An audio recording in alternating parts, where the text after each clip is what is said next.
In today's lecture, we will see various kinds of instructions based on number of addresses. So there are generally four kinds of instructions.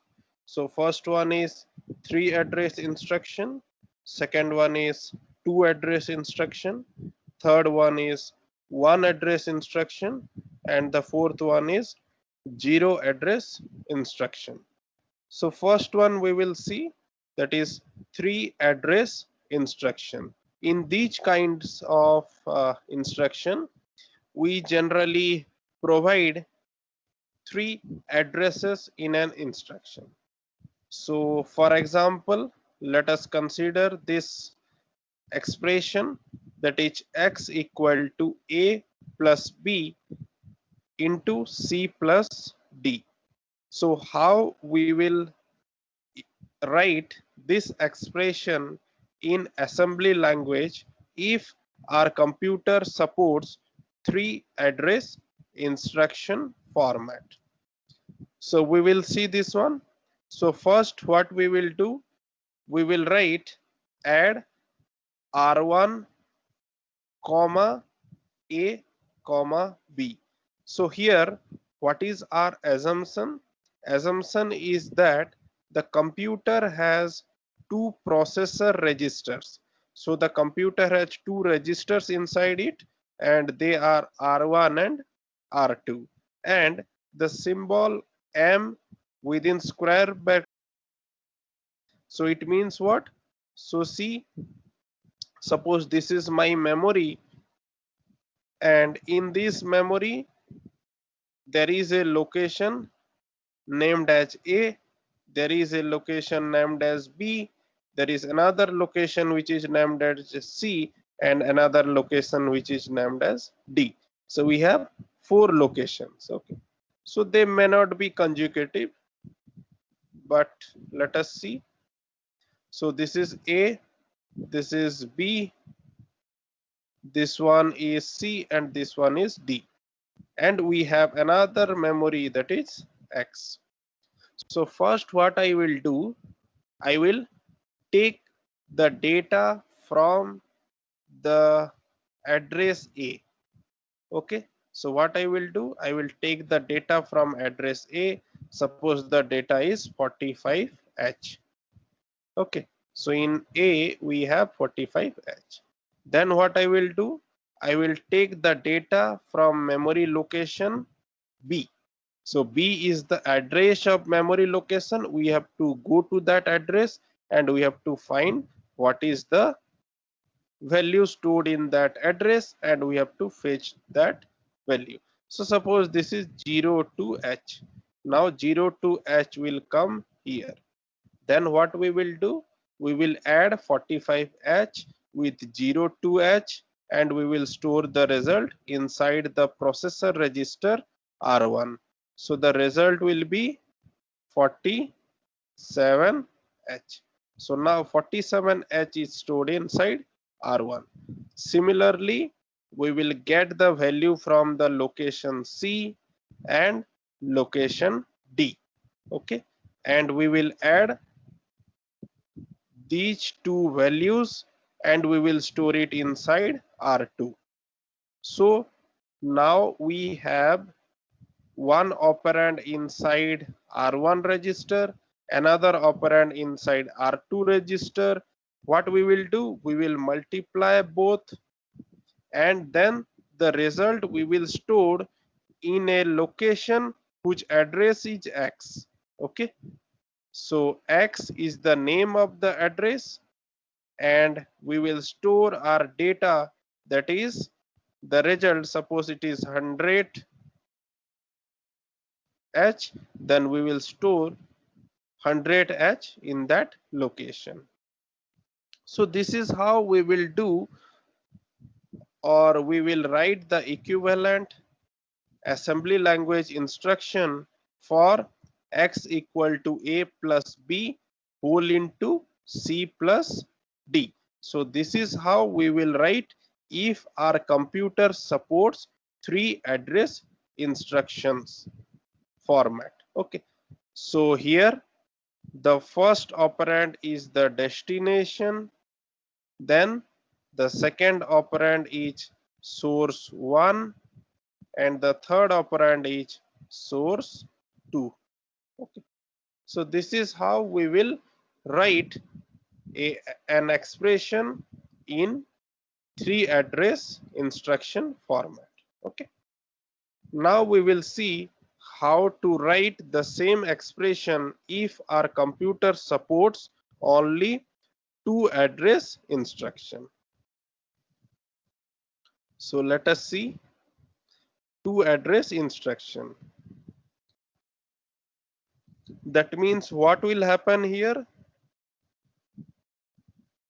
In any instruction we can provide only 2 addresses.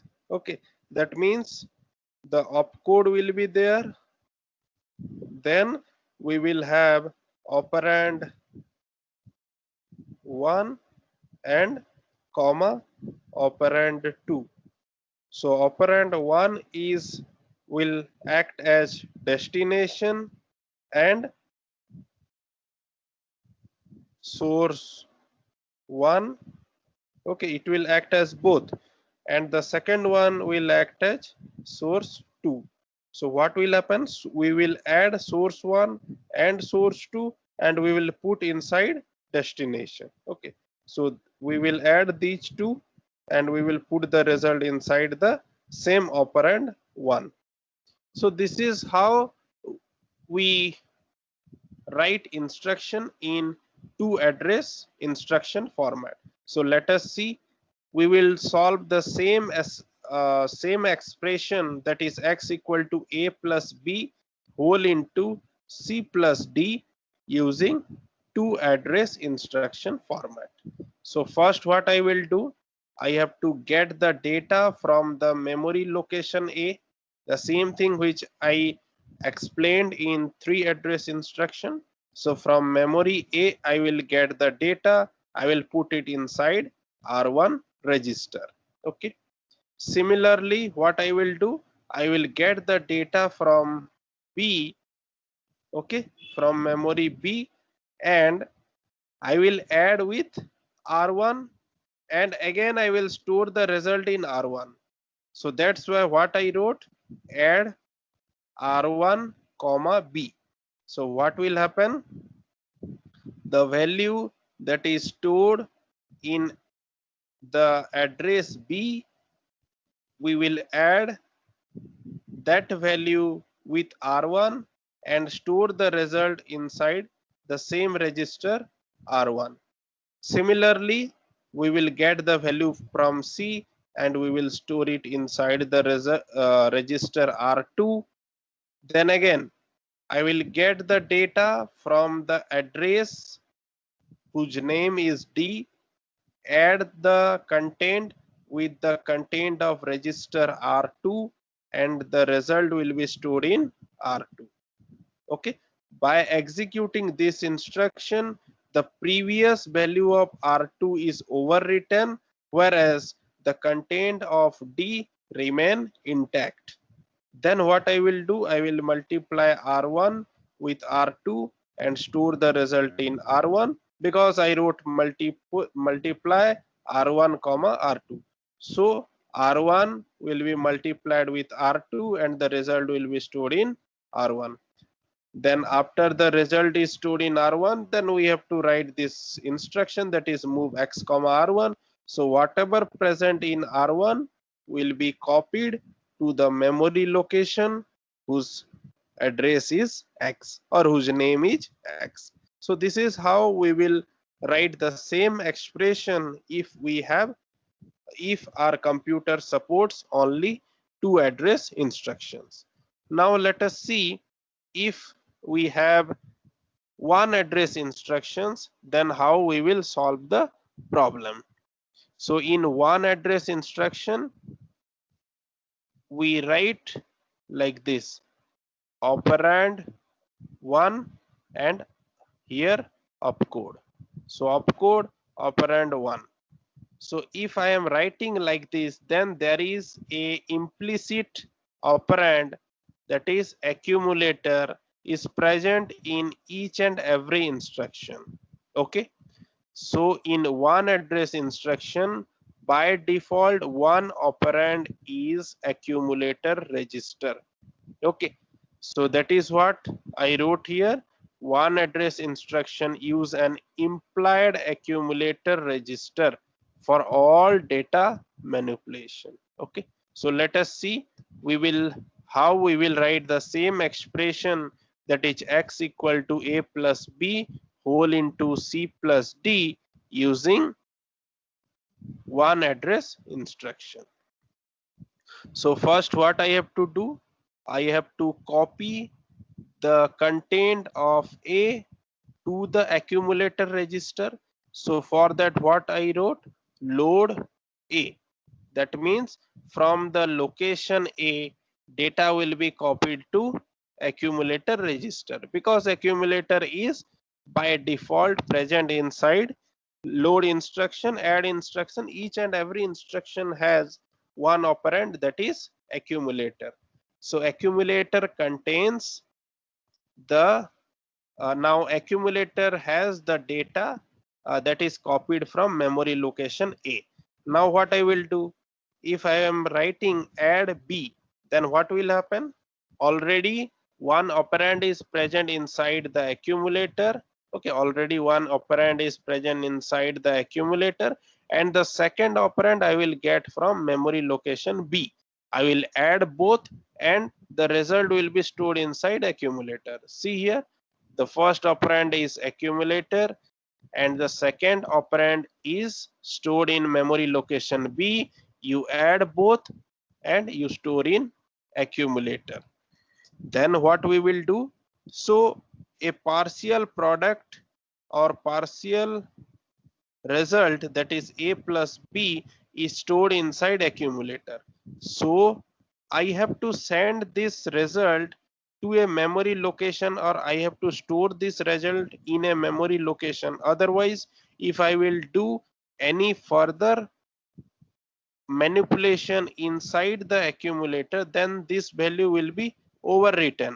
Okay, I will never get back this value. So that's why what I wrote, the content of accumulator is transferred to a memory location T, okay, named as T. Then what I will do, I will load the content of C to accumulator. Okay, so memory of C to accumulator. Then what I will do, the same process. Okay, the content of D, I will add that with accumulator and I will store the result inside accumulator. Similarly, what I did here, I am multiplying the accumulator with M of T. That means what? Here you see in this instruction, what I did, the content of accumulator is transferred to the memory location T. So memory location T has the result of A plus B. So then in this instruction, what I am doing, so I am fetching that value. Okay, what is this value? This value is A plus B. Then I am multiplying with the content of accumulator. Accumulator contains what? It contains C plus D.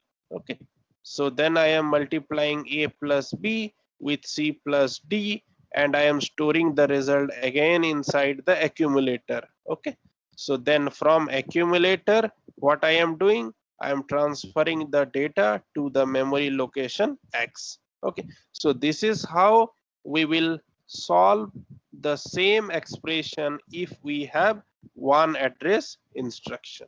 Okay, then we will see how we will write the same expression, that is x equal to a plus b into c plus d, if our computer supports zero address instruction. Okay, so there is no operand for instructions like add or multiply. Okay, so we will not specify any operand inside the instruction. Okay, in the instruction we will not specify any operand. See, There is no operand written here. So that's why how we will solve this if we have zero address instruction. So for this, what we have to do, we have to take the help of stack. Okay, without stack we cannot solve this problem. So for that, what I am doing, I am drawing a stack. I think all of you know what is a stack. So stack works in last in first out manner. So whatever is the last input, so that will be popped first. Okay, so last whatever we have pushed inside the stack, so that value will be popped first. Okay, so this is what is the data structure followed inside stack. So let us do one example. Okay, how we will solve the same expression if we have zero address. Okay, so first what I will do, I will push a, so on the top of the stack, so top of the stack will be this one, right? So then what I will do, I will push inside the stack. Now a will be here and top of the stack will be here. It will get decremented. Okay, so then what I will do, I will push b.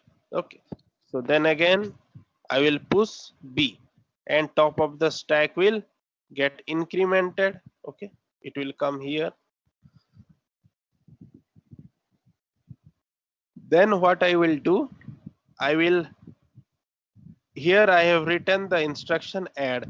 So what add instruction will do, it will pop the top two value from the stack. So whatever present inside stack, okay, so now b is present on the top of the stack, so it will pop b. Then what it will do, again it will pop from the top of the stack, so the next element that will be popped is a. Okay, so now a and b, we popped these two items from stack. Then what I will do, I will add both these value and again I will store the result in the top of the stack. So then my stack will have, see, then my stack will have what, it will have a plus b on the top of the stack. Okay,